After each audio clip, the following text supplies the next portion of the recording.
I'm leaving you and I've already sold the house to move in with my new guy. Good luck finding a place. My name's Damon. I'm 45. Been running international business consulting out of Seattle for the past 12 years.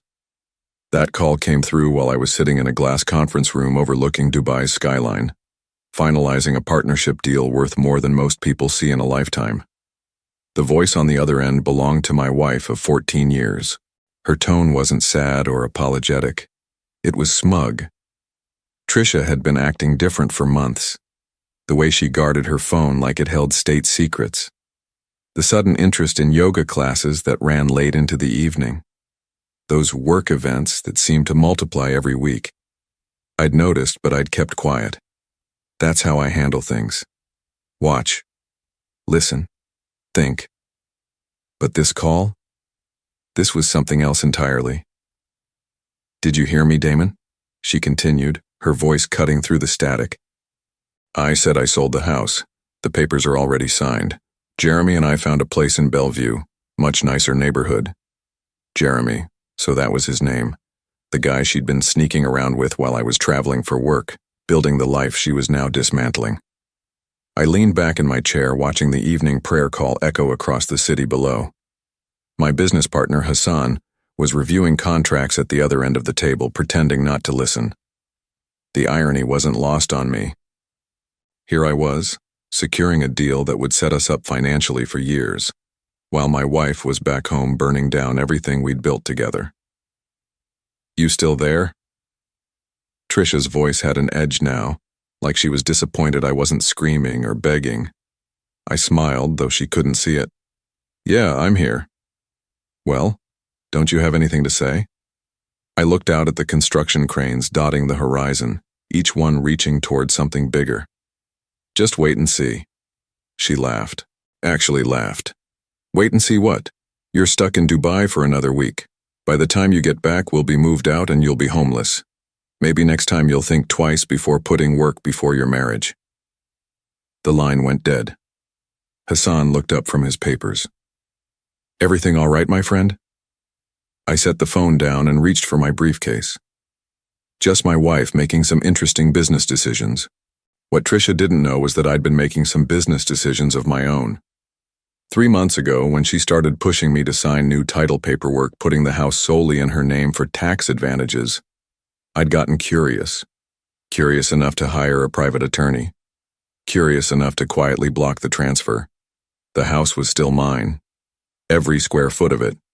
I met Trisha when I was 31 and she was 26. She worked at a marketing firm downtown, had this way of lighting up a room when she walked in.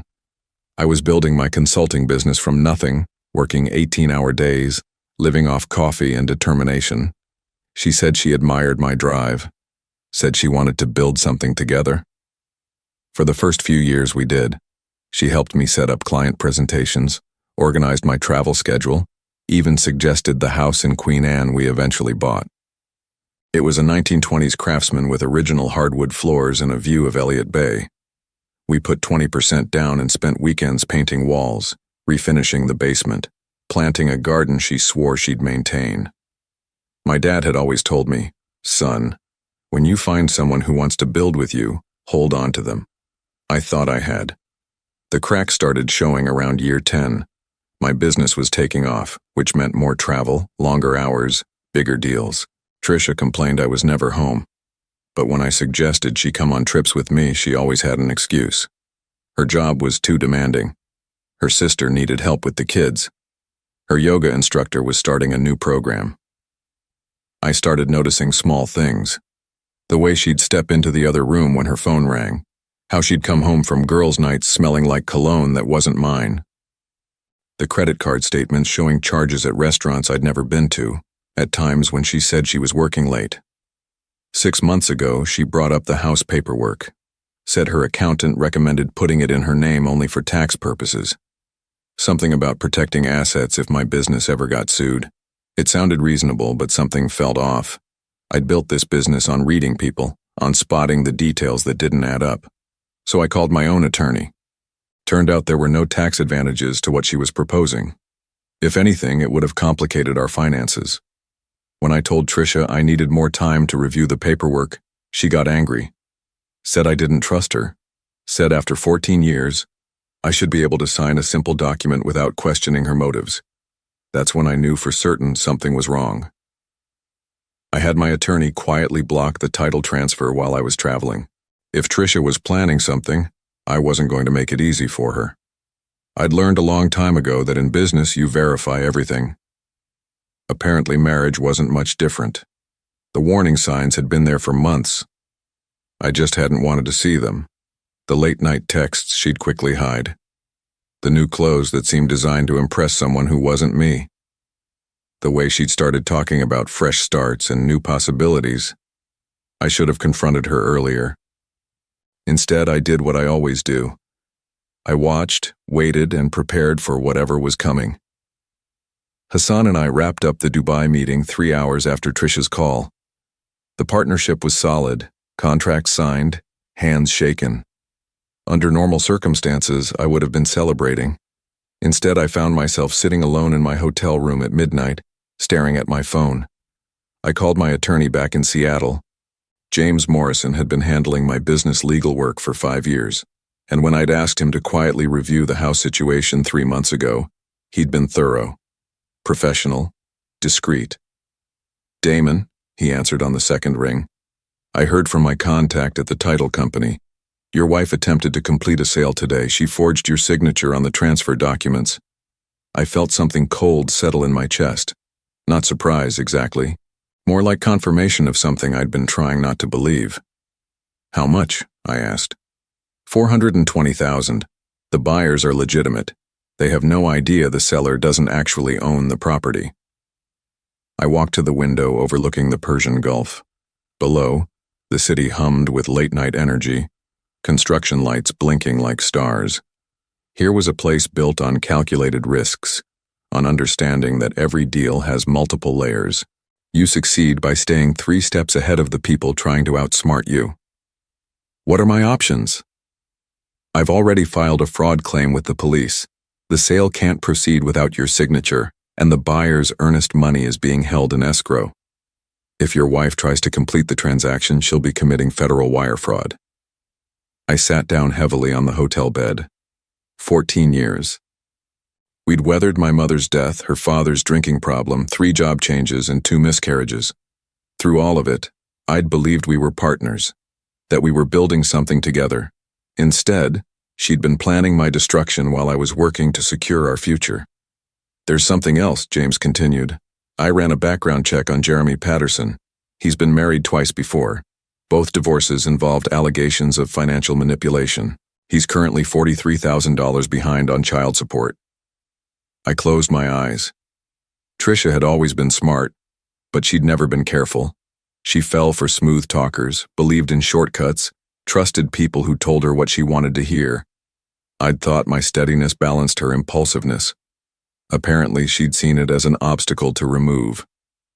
James, I need you to do something for me. Name it. Change the locks on the house tomorrow morning. Then file for divorce. I want full documentation of the attempted fraud included in the filing. Consider it done.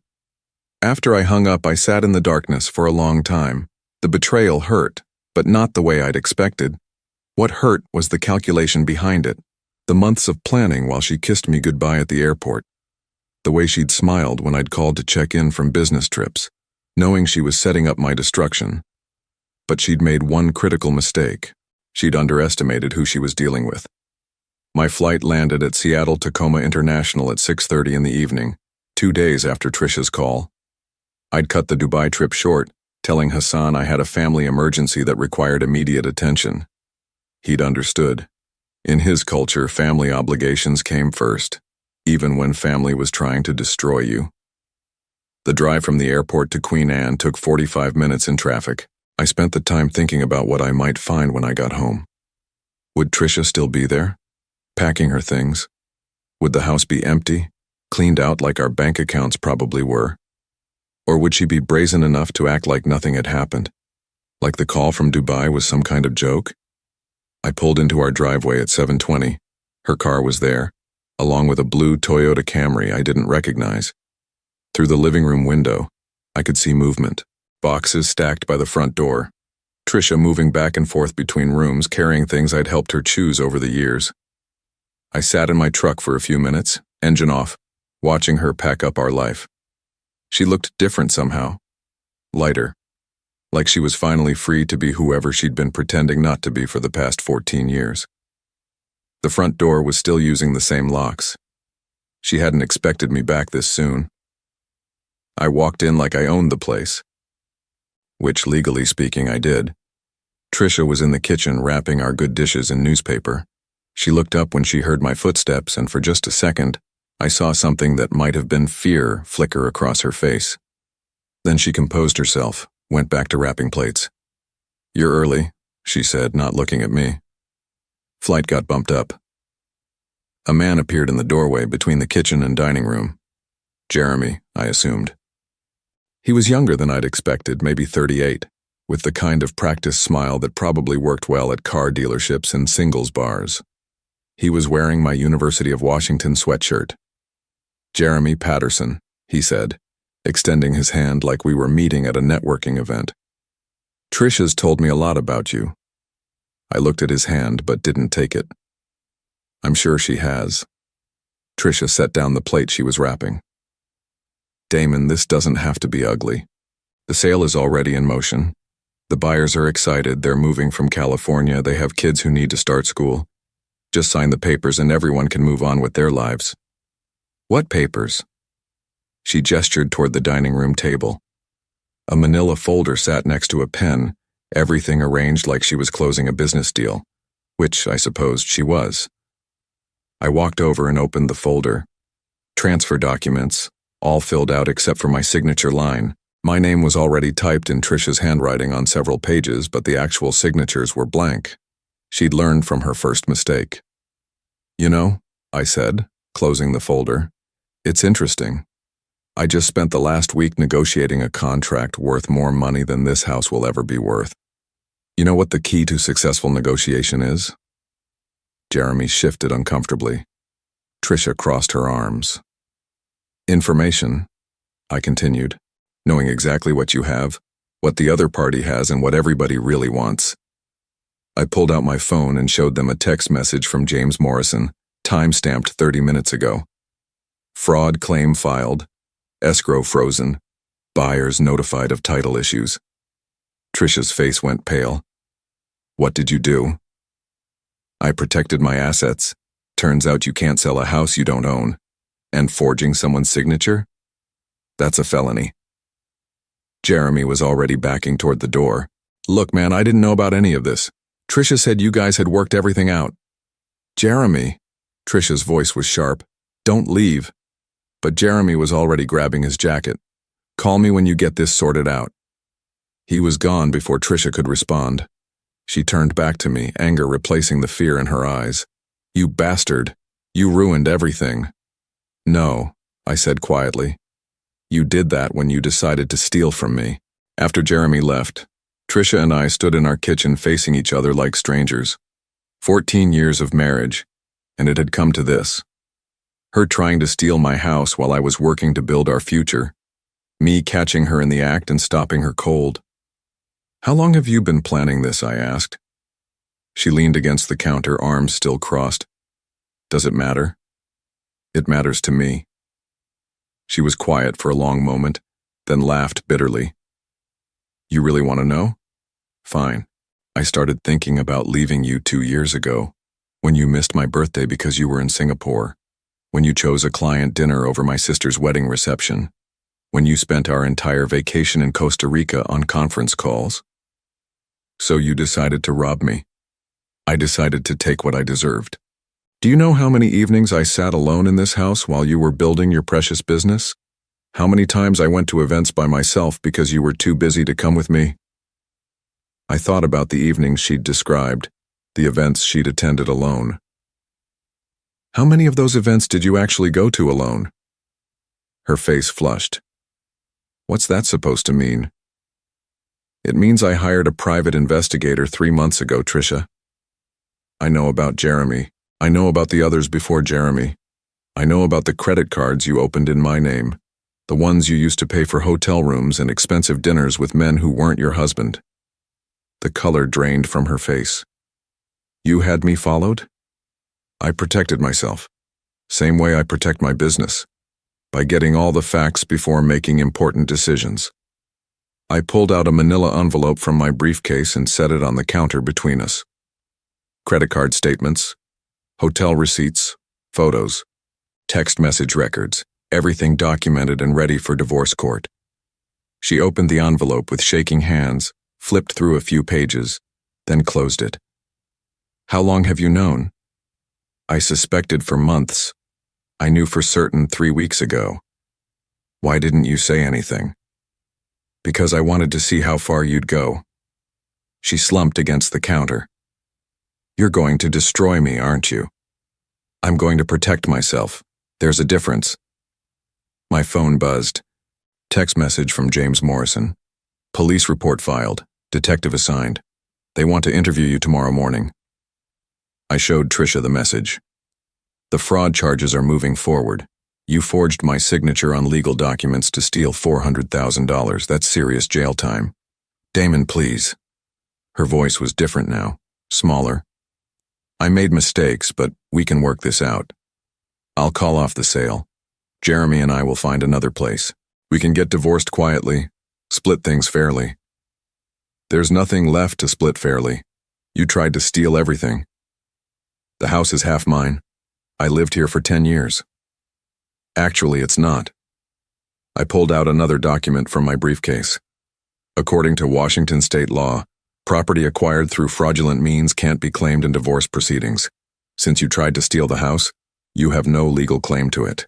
She stared at the legal paperwork like it was written in a foreign language. That can't be right. James Morrison is very thorough. He's also very expensive. But then, I can afford very expensive attorneys. Tricia looked around the kitchen, at the house she'd tried to steal, at the life she'd tried to destroy. What happens now? Now you pack your things and leave. Tonight. Before the police come looking for you. And if I don't? Then you'll be arrested for breaking and entering. This is my house, Tricia. You're no longer welcome here. Tricia left that night with 3 suitcases and a cardboard box of personal items. She didn't say goodbye, didn't apologize, didn't ask for a second chance. She just loaded her car and drove away, leaving behind 14 years of marriage like it was a rental agreement she'd decided not to renew. I changed the locks the next morning. James Morrison met me at the house at 8 a.m. with a locksmith and a security company technician. By 10 a.m., the house had new deadbolts, a new security system, and cameras monitoring every entrance. If Tricia tried to come back, I'd know about it immediately. The police interview went exactly as James had predicted. Detective Susan Walsh was professional, thorough, and clearly unimpressed with attempted real estate fraud. She took my statement, reviewed the evidence James had compiled, and assured me that charges would be filed within the week. Cases like this are usually pretty straightforward, she told me as we wrapped up. Your wife forged your signature on legal documents to sell property she didn't own. The evidence is clear. The intent is obvious. Unless she has a very good attorney, she's looking at 2 to 5 years. What about the man she was planning to move in with? Jeremy Patterson? We've had our eye on him for a while. This isn't his first time being involved in financial schemes. If we can prove he knew about the fraud, he'll be charged as an accomplice. I spent the rest of the morning in James Morrison's office, reviewing divorce paperwork and asset protection strategies. The private investigator's report was comprehensive. Tricia had been having affairs for over 2 years, had opened credit cards in my name without my knowledge, and had been systematically moving money from our joint accounts into personal accounts I'd never known existed. The good news, James explained, is that Washington is a community property state, but fraud changes everything. Since she tried to steal marital assets, the court will likely award you the majority of everything, including full ownership of the house. What about her claims that she deserves half because she lived there? She forfeited those claims when she committed fraud. A judge isn't going to reward criminal behavior with a financial settlement. By Friday afternoon, the pieces were falling into place. The buyers of our house had been informed about the title issues and were working with their attorney to recover their earnest money. Tricia had been served with divorce papers, and was apparently staying in a motel near the airport. Jeremy Patterson had stopped returning her calls once he realized the police were involved. I was sitting in my home office, reviewing client files for the first time since Dubai, when my phone rang. Trisha's number. "Damon, we need to talk." "I don't think we do." "Please, I'm at a coffee shop on Pine Street. Just give me 10 minutes. Against my better judgment, I agreed. She looked different when I walked into the coffee shop. Tired. Older. The confidence she'd had when she called me in Dubai was gone, replaced by something that looked like desperation. "I'm sorry," she said as soon as I sat down. "I know that doesn't fix anything, but I needed to say it." "Okay." "Jeremy's gone. He said the legal problems were too complicated. Turns out he's not much for standing by people when things get difficult." I didn't respond. "I know you'll never forgive me. I just want you to know that I never meant for it to go this far. I was angry, and I made stupid decisions. You tried to steal my house, Trisha. While I was working to build our future, you were planning to destroy it. That's not a stupid decision. That's calculated betrayal." She started crying then, quiet tears that didn't change anything. "The divorce will be final in 6 months," I told her. "Don't contact me again." I left her sitting there and drove home to my house. The call came on a Tuesday morning in November, 6 months after I'd returned from Dubai to find Trisha trying to steal my life. Detective Walsh's voice was matter-of-fact, professional. "Mr. Ellison, I wanted to let you know that Trisha Ellison and Jeremy Patterson were arrested this morning. Grand theft, wire fraud, and conspiracy charges. The district attorney's office will be in touch about testifying at trial." I was sitting in my home office, the same room where I'd taken Trisha's smug phone call from Dubai. Outside my window, Elliott Bay sparkled in the morning sun. The house was quiet, peaceful in a way it hadn't been for years. "What changed?" I asked. "I thought they needed more evidence." "Patterson got greedy. Turns out your wife wasn't his first partner in this kind of scheme. He tried to run the same con on 2 other women, and one of them recorded their conversations. When we played those recordings for your wife, she decided to cooperate fully. The irony wasn't lost on me. Trisha had thrown away our marriage for a man who was running the same scam on multiple women simultaneously. She'd thought she was special, thought Jeremy had chosen her out of love. Instead, she'd been just another mark in his ongoing fraud operation. "The trial is scheduled for February. Are you willing to testify?" "Absolutely." After I hung up, I walked through the house Trisha had tried to steal, the living room where we'd watched movies on weekend evenings, the kitchen where she'd cooked elaborate dinners for my business partners, the bedroom where she'd lain next to me while planning my destruction. The divorce had been finalized in October. James Morrison had been right about the judge's reaction to fraud. I'd retained full ownership of the house, the business, and most of our shared assets. Trisha had walked away with her personal belongings and a criminal record. I'd heard through mutual friends that she was working at a department store in Spokane, living in a studio apartment, trying to rebuild a life she'd destroyed with her own greed. Jeremy Patterson, according to Detective Walsh, was facing federal charges in 3 states for similar schemes. The phone rang again, Hassan calling from Dubai. "My friend, I have good news. The partnership is expanding. We want to open a West Coast office and we want you to run it." I looked out at the city I'd built my life in, at the water that had always calmed me, at the future I'd almost lost to someone who'd never understood what we had. "I'm interested. Tell me more." Spring came early to Seattle that year. By March, the cherry trees along the waterfront were blooming, and I was spending my mornings on the deck Trisha and I had built together, drinking coffee and planning the expansion of my business into new markets. The trial had ended in February with guilty verdicts for both Trisha and Jeremy. She received 18 months in minimum security prison. He got 5 years in federal custody. Justice served. Chapter closed. I'd been dating someone new for the past month. Claire was an architect I'd met through Hassan's wife, someone who understood the demands of building something meaningful and didn't see ambition as betrayal. She was coming over for dinner tonight, bringing takeout from the Thai place downtown and blueprints for a renovation project she wanted my opinion on. The house felt different now. Lighter, I'd repainted the bedroom, bought new furniture for the living room, installed better lighting in the kitchen. It was still the same structure, but it felt like mine in a way it never had when I'd shared it with someone who'd been planning to steal it. My business was thriving. The Dubai partnership had led to contracts across the Middle East and Asia.